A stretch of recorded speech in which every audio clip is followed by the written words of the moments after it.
My name's Lewis, I'm 16 years old. I go to Dobson High School in Phoenix, Arizona, and I am a biohacker.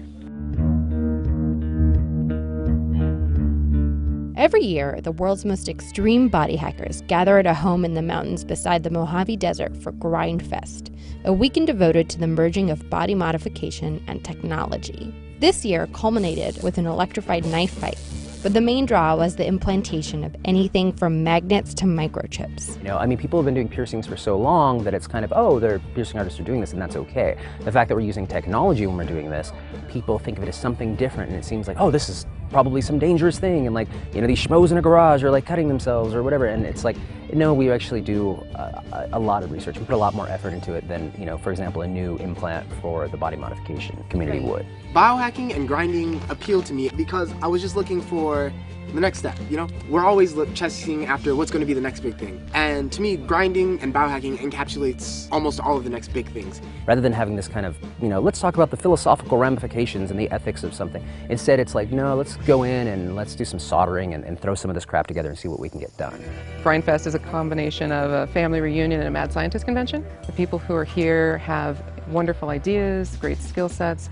They are both a family and a community, and they're trying to help each other do more and be more, and that draws you in. What do I think about Grind Fest?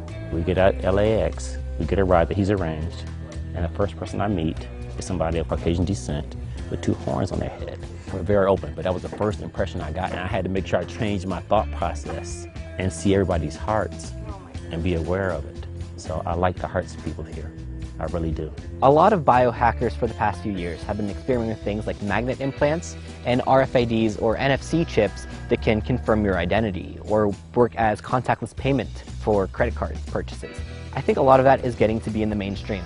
And you see this now. You see companies chipping their employees so they can access their buildings. It actually falls under body modification. I can't do anything that's truly medical. I can't do anything that's going to be really invasive and could be construed as being some kind of, surgery. Can you do incisions and surgery on yourself? I think you should be able to. But then you cross that line of, would it be safer to have a trained person do that on you? I think it would, but perhaps that's illegal in some cases. I ended up with an eye injury and kind of was joking about, do we have the Terminator eye ready yet? Because if so, let's take my eye out and we'll put that in. The doctor basically said, yeah, no, we don't have that, walked away, but that led me to question, what do we have? So that got me into implanting the injectable RFIDs, NFCs into my hand, just to see what I could do with them. I can feel electromagnetic fields. I have technically 6 senses now. That's kind of cool, right? It's a simple little thing you can do, but it changes the way you view the world. Tomorrow, the FDA could say, everything that's happening here is illegal.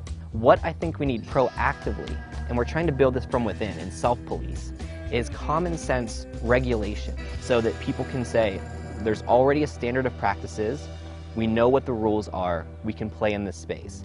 Most of the technologies implanted are still in their infancy, but the future of body hacking could have major impacts on society.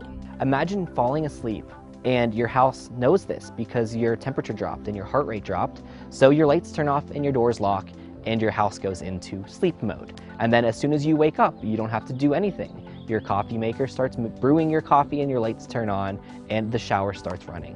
And this can all happen by sharing information from your body with your technology and having it interact with you. And that's really what I'm looking forward to, is outsourcing these decisions to my environment so that I can focus on more important things. People like their Fitbits, and if you can show them a tiny little implant that acts like a Fitbit but lasts for 2 years, and they never have to worry about it, think about it, recharge it, it just shows up on their phone with their data, there's going to be a point when people are like, yeah, do that. That's awesome.